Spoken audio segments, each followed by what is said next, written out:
Listening to the National Action Network Saturday Action Rally, coming to you live on WLIB 1190 AM in New York, streaming to you across the nation on a number of platforms, including Facebook and nationalactionnetwork.net. We're live right here in the House of Justice, 106 West 145th Street. Call somebody. Tell them the action is on the air. The Reverend Dr. Al Sharpton is in the house and getting ready right now to come to you, because I'd like you to get on your feet here and at home. Put your hands together for the president and founder of the National Action Network, the Reverend Dr. Al Sharpton. No justice, no peace. No justice, no peace. No justice, no peace. No justice, no peace. What do we want? Justice. What do we want? Justice. What do we want? Justice. When do we want it? Now. When do we want it? Now. When do we want it? Now. When do we want it? Now. Fist bump the person next to you, tell them you love him. Never give up and never give in. Change will come.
National Action Network Change Choir.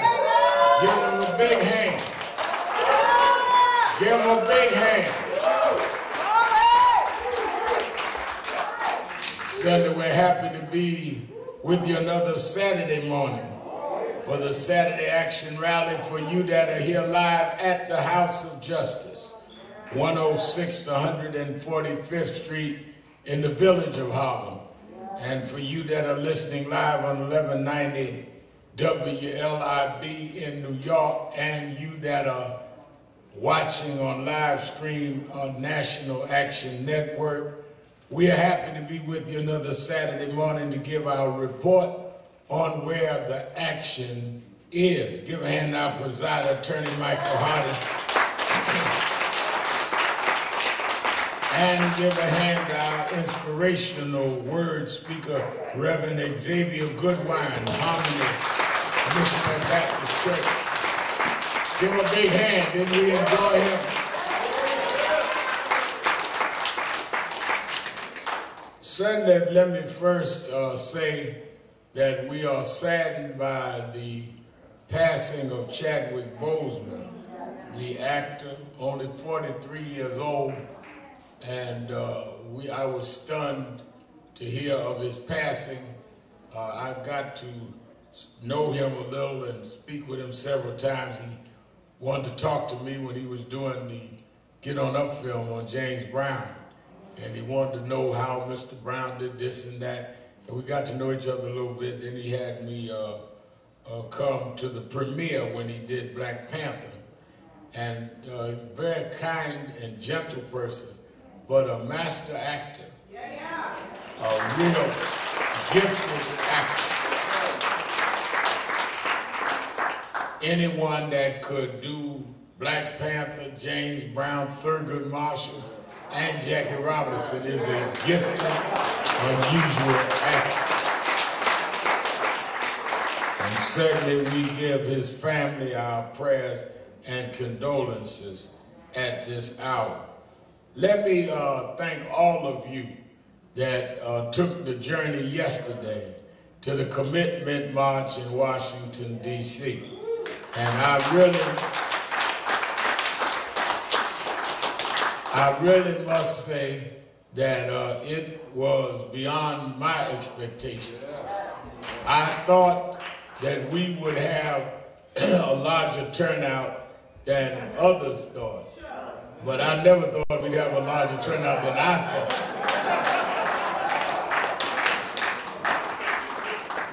When we got up on the platform there to speak and looked out, and people all the way back to the Washington Monument in a pandemic, and we took everybody's temperature, made them wear face masks. We were the opposite of what Trump was the night before. If you look at the 1,500 people that Trump had at the White House, very few masks, were not mandated to wear masks, didn't take temperatures, and then look at how we had tens of thousands yesterday, all masks, and all haven't had their temperature taken, and had social distances, and we put a band on you, an armband, after you've been tested, so we know if you tried to sneak up on us. We tried to get everybody social distance on the stage. Everybody got all close. I kept saying, back up off of me. But it was a tremendous showing that this movement for social and criminal justice is for real. And one of the things that was very striking to me, Reverend Goodwine, is that there were many young people. All this talk about, well, young people ain't gonna follow legacy organizations. Most of them out there yesterday were young. And a lot of whites came. I saw one white lady get on TV last night and said that it was racism that was so bad in this country. She says, and I'm not a lefty. I never thought I'd go to an Al Sharpton rally. But he's right. And we got to stop this. And that's the point. I keep telling y'all, marching is not about solving the problem. Marching is about raising the public awareness to force the problem to be solved. So when you see people agitating, and you say agitating don't solve nothing, it don't show what they don't know, it show what you don't know. Agitating wasn't supposed to stop nothing. Agitating was to set the climate to make it stop. Frederick Douglass was an agitator. He couldn't sign the Emancipation Proclamation, but his and others' agitation made Lincoln sign it. People act like somebody's supposed to come with a magic wand and liberate folk. It takes struggle and it takes time and consistency and persistence to do what you got to do. Nelson Mandela sat in jail 27 years. There were some sat in jail longer than him. And they stayed there until that movement swelled to where they had to change the politics of South Africa. 27 years. Think about that. It was 9 years between the Montgomery bus boycott and the Civil Rights Act of '64. But they never stopped. You wanna, if it ain't right now, then it don't work. I'm gonna get something new. You are in this whole instant gratification kind of mentality. Struggles are the only thing that will lead to real change. And what we went for yesterday was to show the need. We got to stay on it now. That's why I announced at the march that we want people signing up online that will be part of our brigade around voting around the country.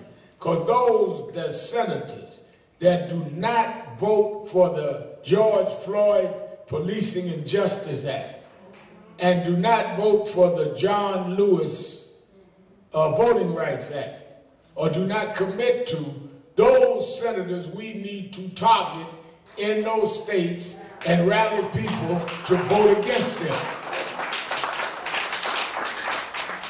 Not enough to have a big march if we're not going to follow it up and organize. We had tens of thousands of people. They argued on television down in Washington how many folk we had. I guess we exceeded their expectation. They lost count. You know, they had already set in their mind what they was going to give us. And we messed the script up. Old and young. And black and white. And as hot as it was. I was scared for the old folks. I won't talk about how he passed out. We won't bring that up. But it was the kind of demonstration that now must lead into continuation until we get legislation. And as God would have it, by having this on the eve of the election season, gives us an opportunity to say to every one of those senators, do you support these acts or will it be in those states mobilizing against you? And we have a list from here to yonder, as the old folks say, that covers everybody in those states that we can use as our mobilizing tool, and those that will sign up. And I'm going to stay on the road. We want these bills passed.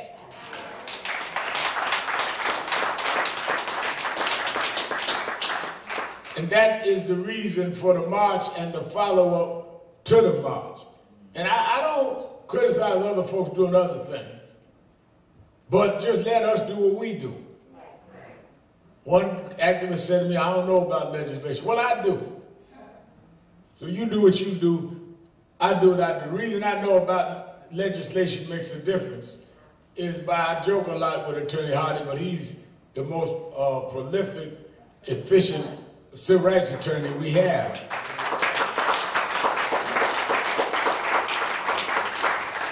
If it had not been for him and Ben Crump, I don't know where we would be with a lot of this stuff. He does broad policy and legal and constitutional and law, broad-based law. Crump does cases, and it's a complementary kind of kindred spirits.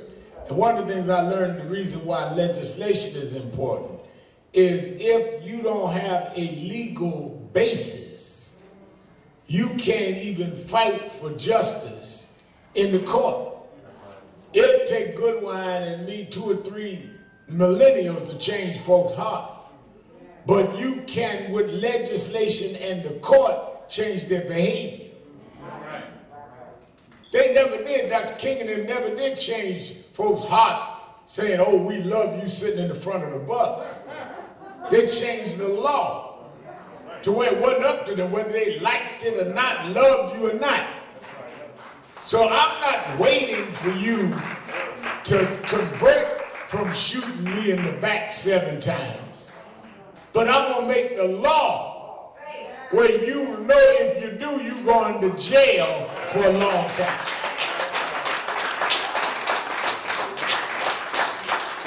And that's where we are with this legislative drive. And I think it's imperative that we stay right there, like right here in New York. We had the state make the Eric Garner chokehold law, and Governor Cuomo gave Gwen Carr and Miss Bell and I the pens. Now the city council was wrestling with the chokehold law. They called me this week, they changing some of the language and all. And I said, they said, well, the PBA. I said, well, I ain't bound to no PBA, but I want to see the language. Gwen Carr wanted to see the language. And the language we saw is stronger than the other language. I'm not going to get intimidated by no PBA, but I'm also not going to be stopped by what's going to be beneficial. So I talked to Donovan, who's sponsoring that bill, and I'm going to be public about it this next few days. Let us not get trapped where we are automatic either way, base whatever you're going to do on your interest. That's right. Politics Nation. Tonight I'm going to have Martin and them on. But tomorrow night I'm going to have Arnold Schwarzenegger on. Because I want to deal with the fact now you have an Arnold Schwarzenegger coming out saying the country's too divided in 2 races. He's a Republican.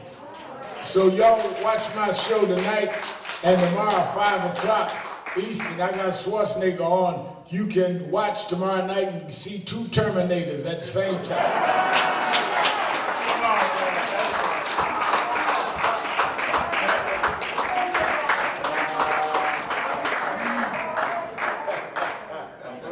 Double your action. I want us to also be cognizant of the fact that we saw people that made tremendous sacrifice to be there, not just those that you know, but I will never ever take for granted those people that took time on a work day. One of the things that was so impressive about yesterday, when we did the 50th anniversary, it was a Saturday. Yesterday was a work day.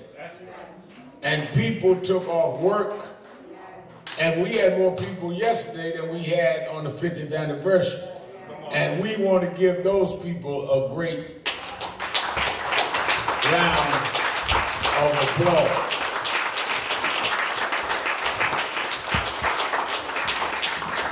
And all of our staff, our coordinators, Ebony Riley and Kyra and Brother Reverend McMillan, all down in the Washington office, did national organizing, and of course here, our regional staff and all, we give all of them credit. But I give more credit to those that got up, was here at 3 in the morning. Staff gets paid. These folks don't get paid.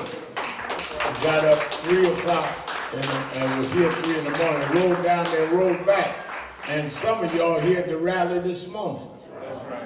And that is what we need if we're going to change this country. Because these folk, one of the things that is clear to me is these folks will justify anything if we allow them to do it. And I think that we've got to be committed. Let's welcome our Family Impact Television watching all over the world.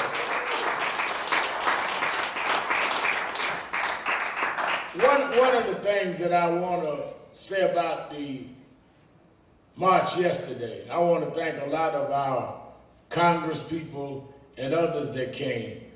And Reverend Jamal Bryant, pastor's New Birth, and has been a civil rights activist preacher for most of his life, not even half. And he spoke yesterday, did well. He called me this morning and said his father, who is Bishop John Bryant, and Bishop Bryant was one of the leaders of the AME Church, was the bishop for a while of the AME Church everywhere, but has been a pillar of the AME Church as long as I can remember. And he has one of the sharpest, most analytical minds that I have ever encountered, Bishop John Bryant. And he was saying to his son, that's one of the things I keep telling y'all, if you're wise, when you hear Jamal get up and rock a rally like yesterday, tens of thousands of people, and you thought you was in New Birth by the time he got finished, or that, it's because if you glean from people, rather than just talk about their old school and dismiss them, you will know how to use wisdom in your generation, because they got something to say. But if you trapped up in this kind of brainwashing, in this, which is Western culture, that exalts the young and dismisses the old. You study Africa, you study Chinese, you study, they all exalt the elders. This is a Western concept to worship the young.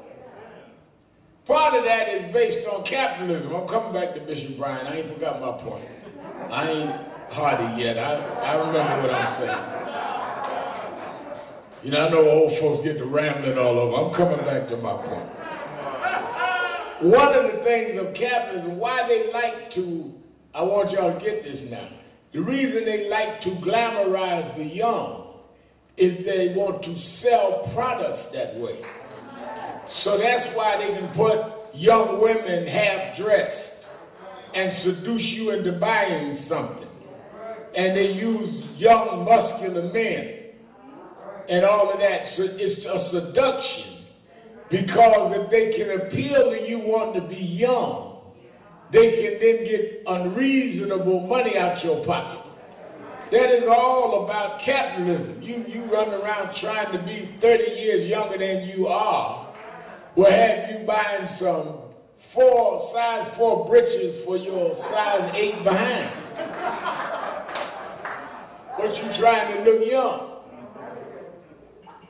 Now, what Bishop Bryant said, observing the march on yesterday, he said the difference, talking to Jamal, but you know Jamal gonna call and tell me, he said the difference between the march of 63 and the march yesterday is the march of 63 had all of the leaders speak.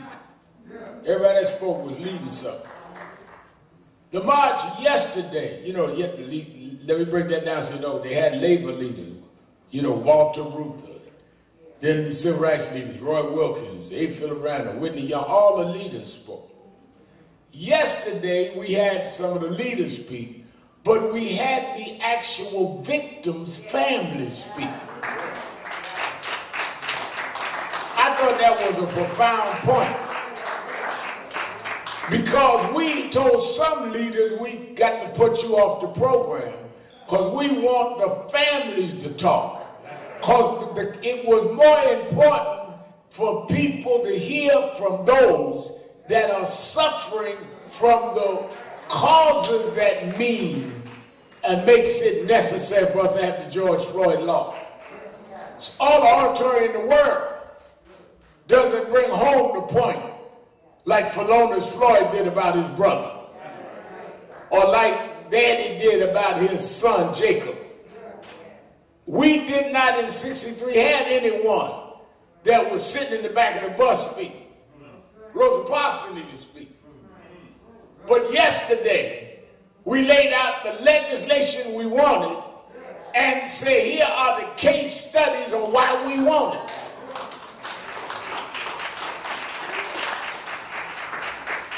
I thought that was a profound point. And that's why we call it National Action Network. We're in the trenches with the folk. People talk about, I wonder why all the victims come to NAN when they call them out. Because we work with the victims. We had everybody, Miss Diallo was there. That case, 30 years old. Sabrina Fulton, all of them. We work with folk and stay with folk. Anytime you take the victim out of the movement, then you just power playing not liberated. One of the things that we must do is raise the voices and the visibility of those in pain. Well, Reverend, they're not polished. They're not prepared for public speaking. You don't know what they're going to say. All that's true. But they're the ones that we're fighting for. And you ain't as polished as you think you are.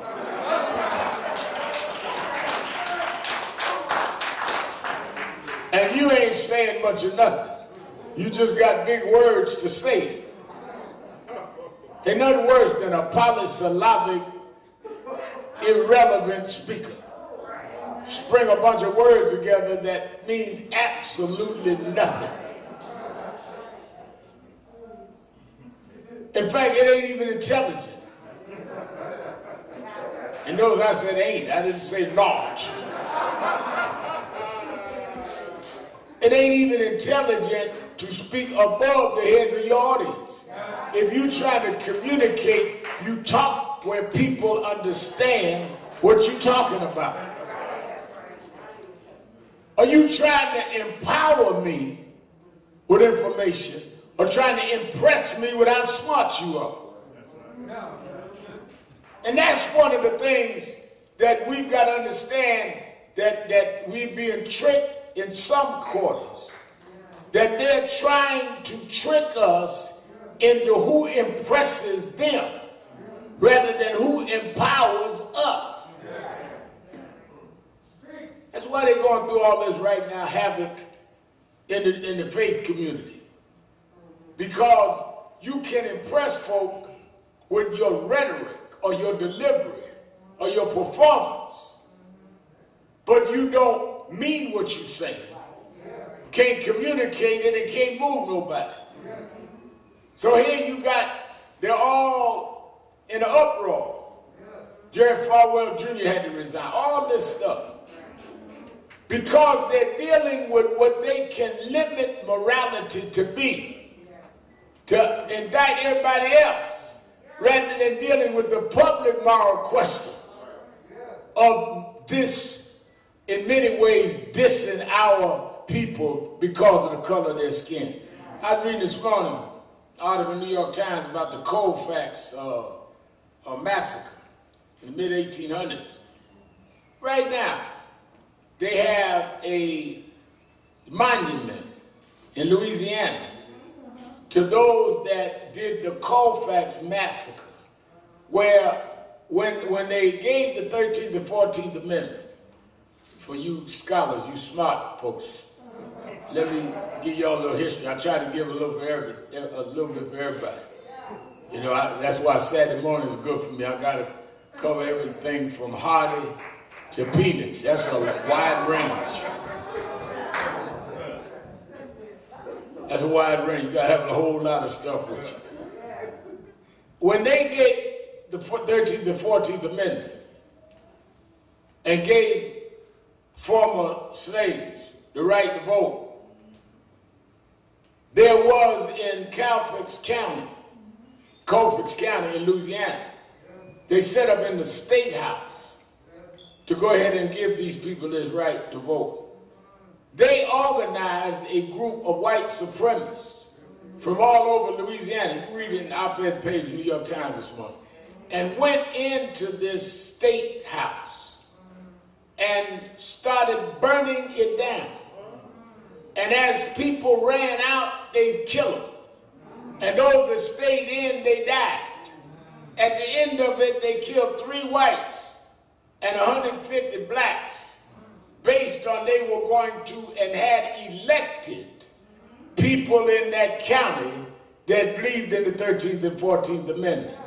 Now that's bad enough. What's worse is they have a monument even now praising them that fought to uphold white supremacy. I ain't talking about in 1920, I'm talking about in 2020. There's a graveyard and a plaque now, statue now. One of the things that you look at yesterday, you that were at the march, is as they have this great exalted statue of Abe Lincoln. They have the Confederate statues that Donald Trump is saying is our history and our heritage. Don't take them down. Well, the people that they have in statues were the ones that wanted to overthrow Abe Lincoln. How you gonna have Lincoln sit up there in the chair, call him the emancipator, and you got statues honoring the people that wanted to overthrow his government? And ultimately, he was killed by John Wilkes Booth, who was a supporter of the Confederates. That's who killed him. Wilkes was not just an actor. He was a Confederate activist. Well, you could run right back into now. We're dealing with this case, Jacob Blake. Jacob Blake Jr. right now, laying in a hospital, paralyzed, waist down, don't know if he ever walk again. They say that there was a domestic dispute. Friends say he came to help settle it. Now they come out from the police association saying, well, they had a warrant on him, on this, that, and the other. Now, you know that was coming. They're going to smear any case. You can get ready for that. If he had a warrant, if he had been accused of something or not, it don't give you the right to shoot him in the back.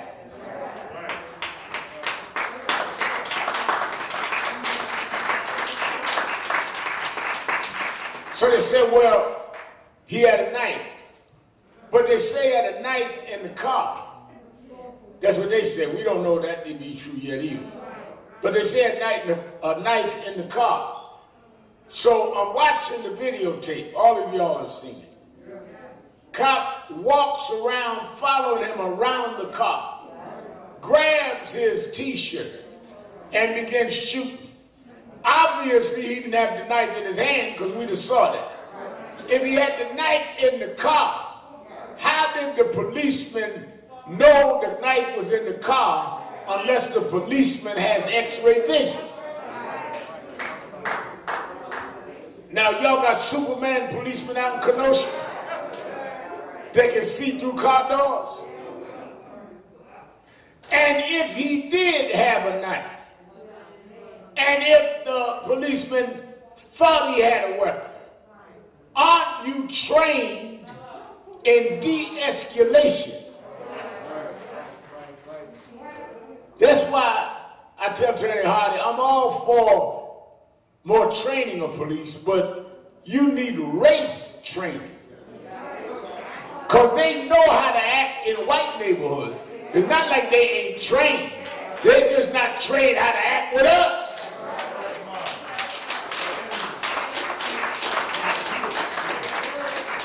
Let me bring the point home. There goes shopping, exaggerating. Okay, then let me ask you this. Why is the reaction to a black man who may or may not you felt had a knife, that you shoot him 7 times in the back, and then a week later a 17-year-old white boy is walking down the street with a rifle after the curfew, and y'all are giggling and grabbing, and when he kills 2 people, you didn't shoot him 1 time. You brought him into custody with his hands up. The same town, the same city. Explain to me how you was trained for this killer, but you didn't have any training when it came for Jacob. Talk to me like I got good sense.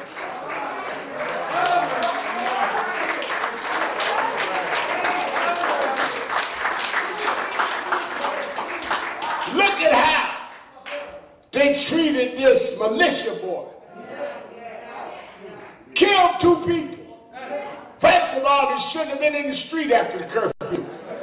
Can you imagine a black kid, 17, walking down the street with a rifle after the curfew? Showing the rifle. And they got video of all them talking to the cops.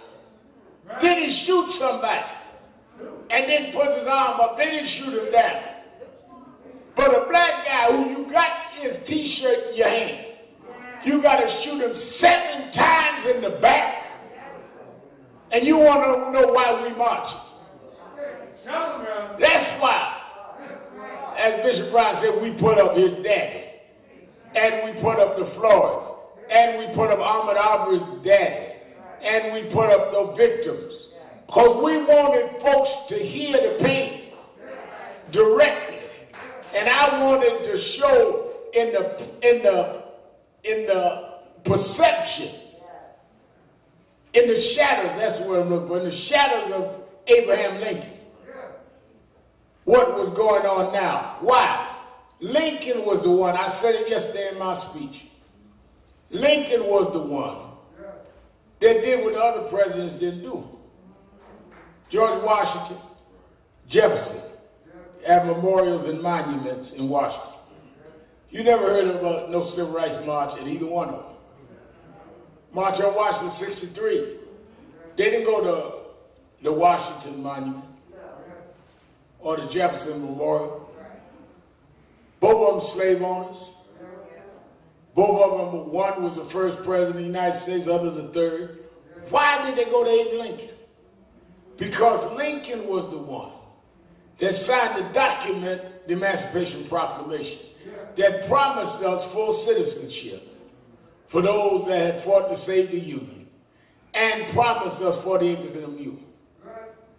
I came back 157 years later, and King came 100 years later to say, you promised, Mr. Lincoln.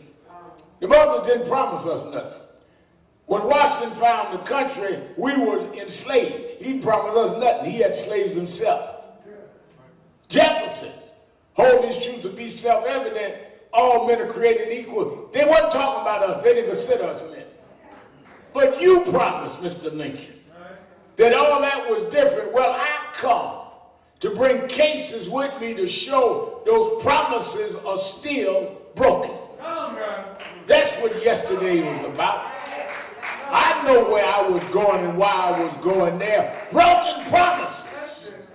Based on that promise, black men walked off plantations and became members of the Union Army and backed the Confederates up. If they had not brought blacks in the Union Army, they'd have lost the Civil War. Lincoln didn't free the slaves freed Lincoln.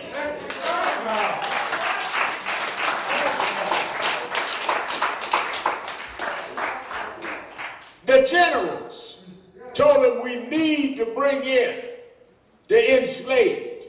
They're already in Virginia, headed into Washington, D.C. It was black men who had been servants with no wages that backed up that whole Confederate army. Tied right in here today. So you see the difference between how they treated Jacob and how they treated this white kid. Well, the same thing is, why do you call Reverend Sharpton, why do you call the president racist? Well, it's obvious from his action. But who other than a racist, given the examples, including what I just gave you about the Colfax massacre, would defend having statues to these racists other than somebody comfortable and feeling that that history is something of worthiness? I mean, Trump defends having statues of Confederates. But if you look at his policies and his behavior, I don't care how many blacks he gets to stand up there and talk about he's my friend and he ain't racist and all that. His policies speak for itself. He's so bigoted he couldn't bring himself to call Jacob's name. Never mentioned him. Up there talking about law and order. Up there talking about we got to support the police. Roll out Giuliani. That wasn't bad enough for you. Y'all in New York, he brought Pat Lynch, head of the PBA, spoke on the night he accepted the nomination.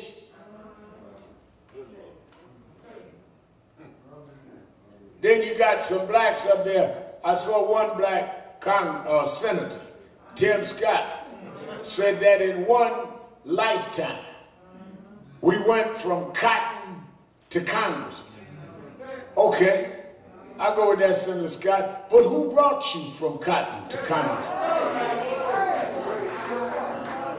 It was not these right-wingers.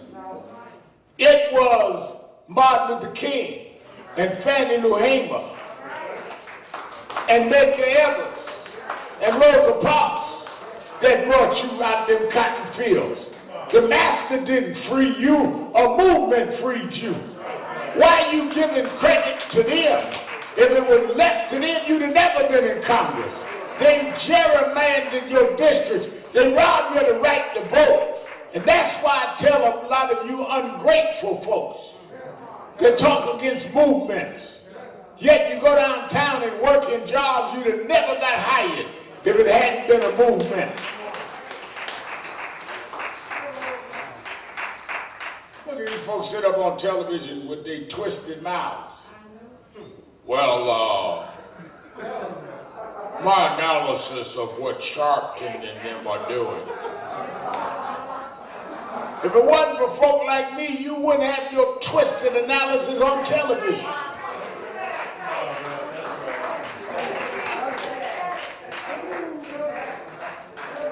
You sitting up there analyzing a movement you was never in.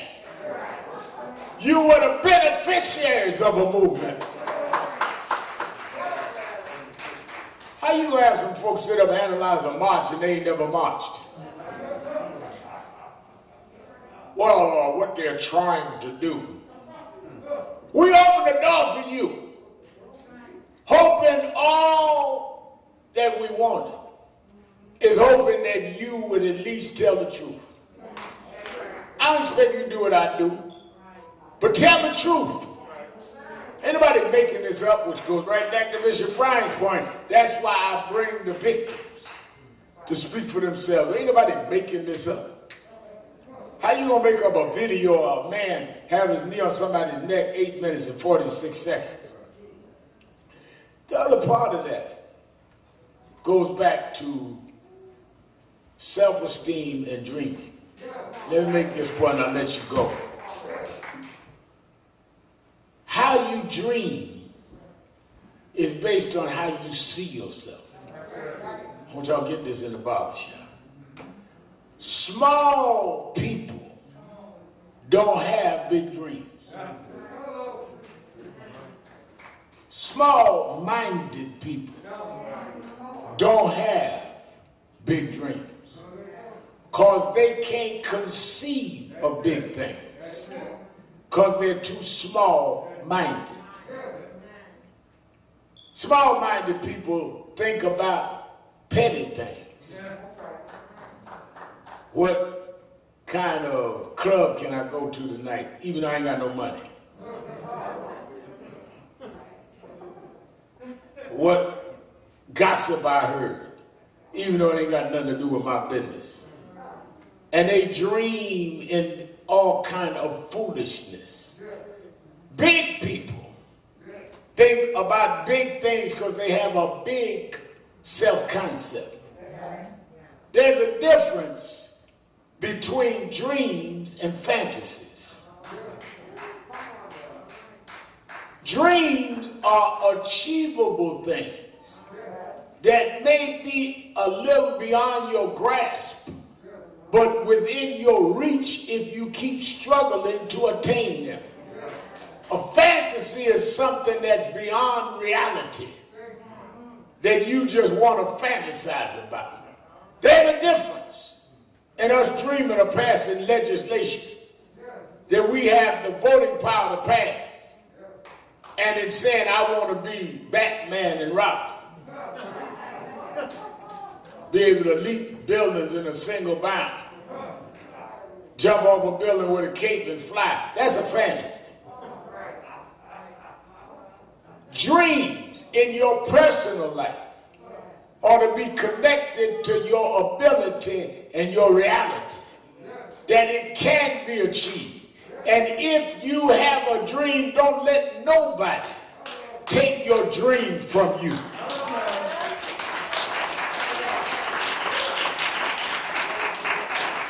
One thing about a dream ain't got nothing to do with nobody but you.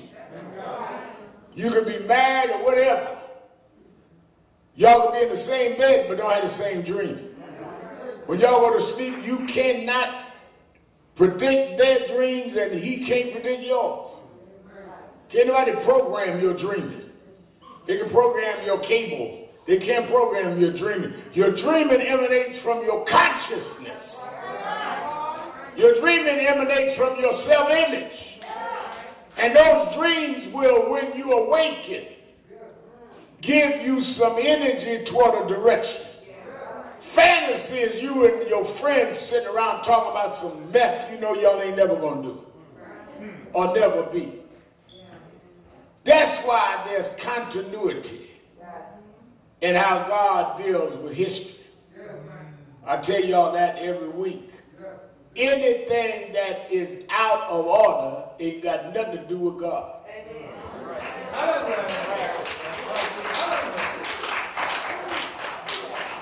When they said all over the media last night that thousands marched in Washington today on the anniversary of the 63 March, and they did analysis from 63 to 20, it was the continuity of the King movement and the Randolphs and the Bayard Rustys and the Fannie Lou Hamers, all the way to the day with Ben Crump and Martin III and Jamal Bryant and me and others.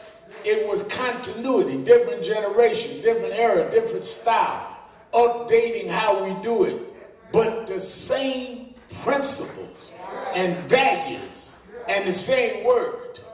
I was thinking about that flying back last night, and I went to Joshua. Now, you know, we call this the Joshua generation.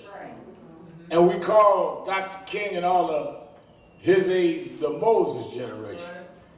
But Joshua was connected to the Moses generation. Joshua was not the antithesis of Moses. He was the continuation of Moses. Moses brought them across the Red Sea. Joshua brought them across the Jordan.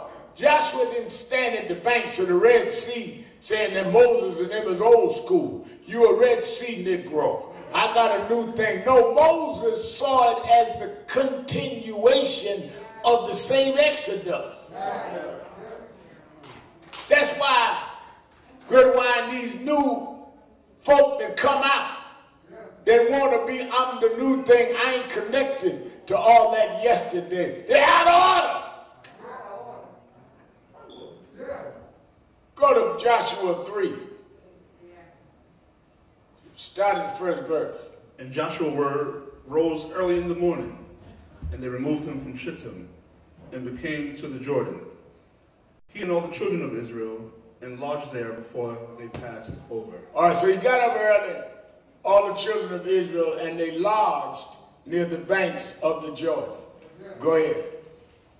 And it came to pass after 3 days that the officers went through the host, and they commanded the people, saying, when you see the ark of the covenant of the Lord your God, and the priests and the Levites bearing it. Wait a minute. When you see the ark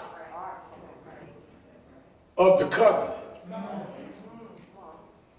Say that slow now. When you see the ark of the covenant.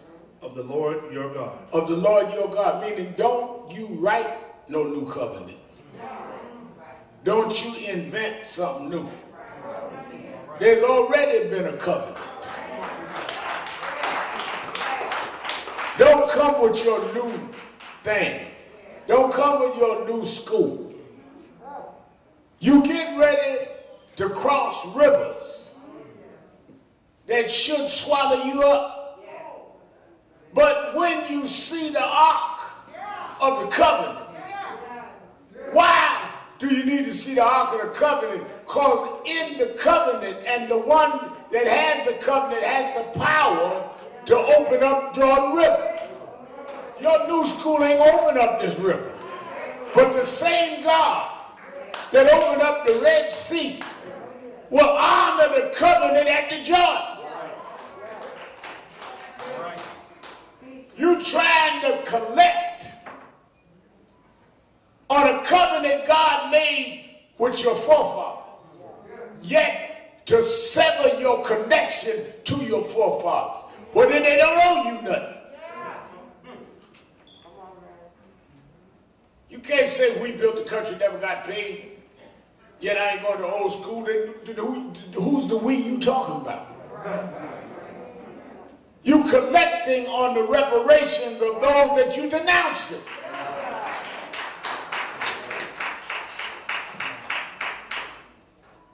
Go ahead. When you see the Ark of the Covenant of the Lord your God, and the priests and the Levites bearing it, then ye shall remove from your place and go after it. Okay, when you see the Ark of the Covenant, and the priest and the Levite bearing it, he didn't say go get whole new school thing, right? Priest and Levite, those that know what the covenant is. I sit up and listen to one of the worst things in the world is the misuse of YouTube.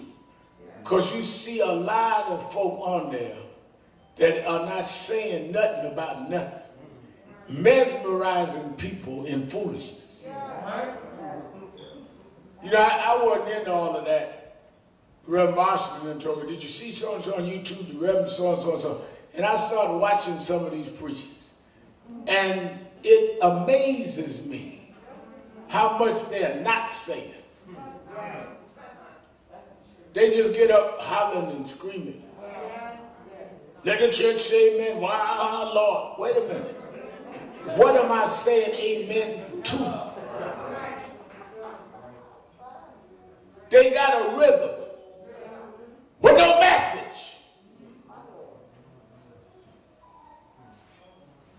God called me, okay, to preach the gospel. Well, preach it then.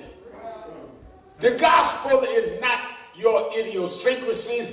The gospel is what the priests and Levites had. And it's a continual gospel. Go ahead. Yet there shall be a space between you and it, about 2,000 cubits by measure. So there's going to be a space about 2,000 cubic meters. So they had social distancing back that day. Go ahead. Come not near unto it, that ye may know the way by which ye must go. Come not near to it so you may know the way in which you go. You can't lead what you don't know. You can't take people where you don't know they ought to be headed. Go ahead. For ye have not passed this way ever before. You've never been here before. We have had a black president. Never been there before. We've had black chiefs of staff. Never been there before. We are going in a place we never been before. After black president, we end up with a bigot named Donald Trump. How did we not get lost? We have to follow the covenant. How do we know the covenant? Those that are learned in the word are the ones you watch to get across this Jordan, because we are on uncharted territory. That's what yesterday in Washington, D.C. was about. We're going to the landmark that our elders stood on and broke the walls of apartheid down. We stood right where Dr. King stood. Landmark. You read all the way through Joshua, they had to set up stones, 12 stones for the 12 tribes of Israel, the landmark. I wanted to bring the Floyd family and the Blake family and the Aubrey family and all those families to stand where Dr. King stood, because he stood there And America changed from back of the bus to the front of City Hall. But we're going where we've never been before. We've never been where we regulate where policing cannot be used as an instrument of death for us. Never been there. They had the black codes on us. We never been where we could stop those that would hide behind uniforms to express their racism. But if you follow the covenant, I'll take you where you've never been before. And Joshua said unto the people, sanctify yourselves, for tomorrow the Lord will do wonders among you. And Joshua spake unto the priests, saying, take up the ark of the covenant, and pass over it before the people.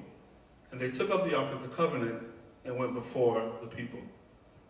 And the Lord said unto Joshua, this day I will begin to magnify thee in the sight of all Israel, that they may know that as I was with Moses, so I will be with thee. So the point is that he told him to hold up the covenant,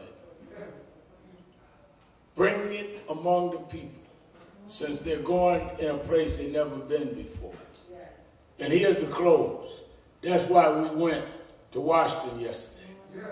Because he said if you hold up what is right, if you hold up what is just, if you hold up what has already been written before you was even thought about, y'all go there and stand where Dr. King was, and if you exalt what is right, as I was with Martin, so shall I be with you.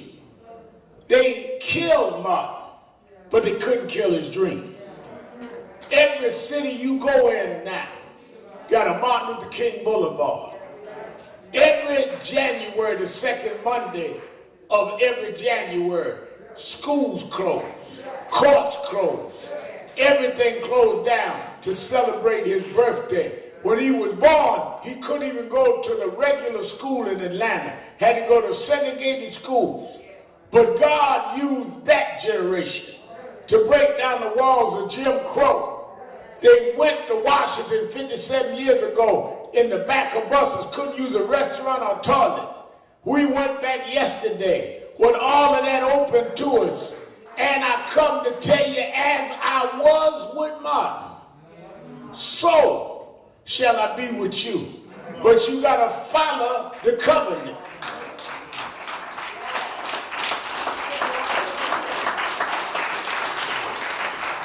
We are fighting against people that are not only politically right-wingers, they are spiritually wicked.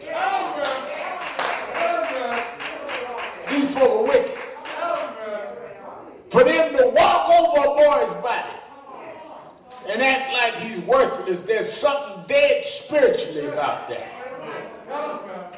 For you to go on a street in Brunswick, Georgia, and all the boys doing is jogging, and you corner him off and shoot him, there's something spiritually wicked about that.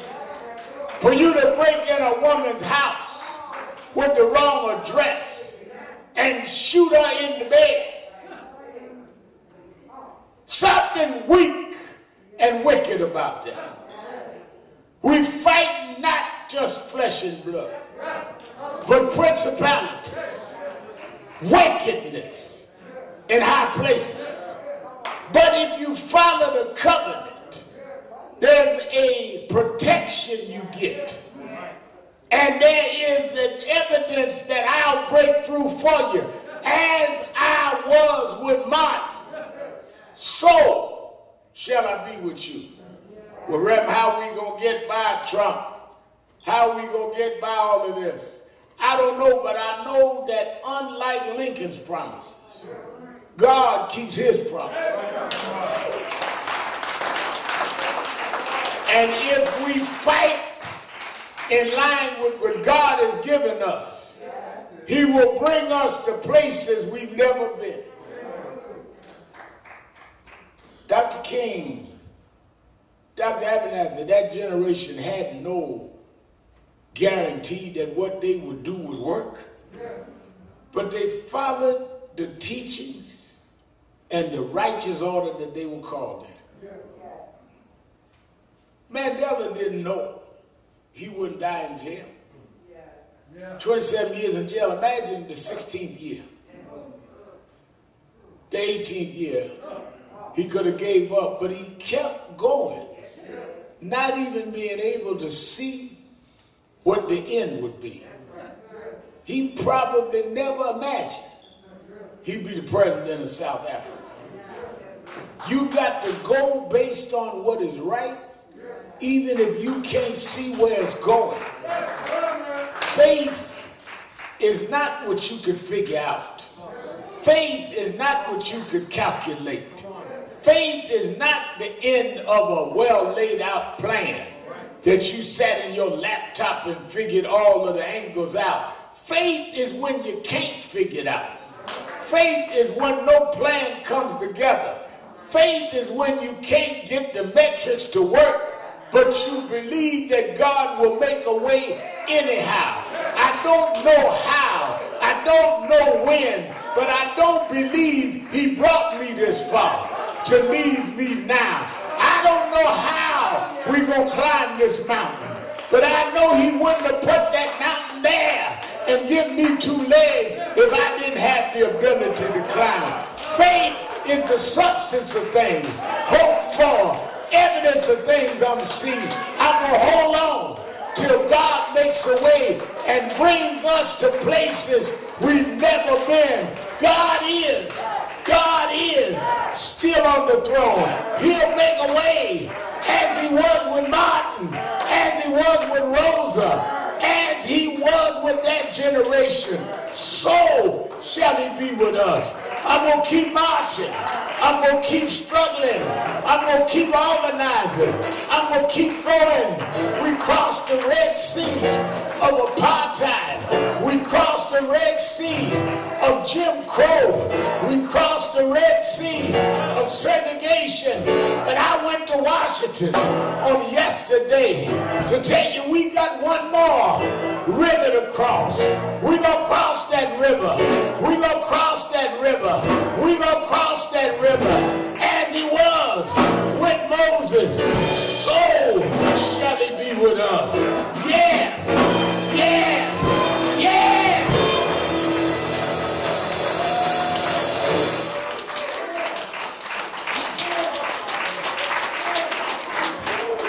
How do I know? Because even in my personal life, grew up on welfare after daddy left. I see a lot of folks struggling. People say to me, Reverend, during the pandemic, I saw more homeless folk than ever see before. We feed folk here every Saturday and every day during the week. We're going to do it 12 noon today. One of the things I think about, Minister Tyrone, as we hand out them food plates, is I was a little boy, it could have been me. But God had another decision to make. And that's why I'm going to follow that covenant, because I was destined for a line, not to hand out food, but to receiving food. That's why I got to hand it out, because thank you, Lord, for what you've done for me. I don't know about anybody else, but I know what you've done for me. Thank you, Lord, for all you've done for me. Tragedies are commonplace, all kind of diseases, people are slipping away. The economy's down, people can't pay the pay. But ask me, all I can say is, thank you, Lord, for all you've done for me. Folks without homes, living out in the streets, and the drug habits, some say, they just can't be. They're muggers and robbers, no place seems to be safe. But you be my protection, Mary, step out the way. Thank you, Lord, for all you've done for me.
of the movement. There may be someone here today that hears us on the radio, may see some of our work on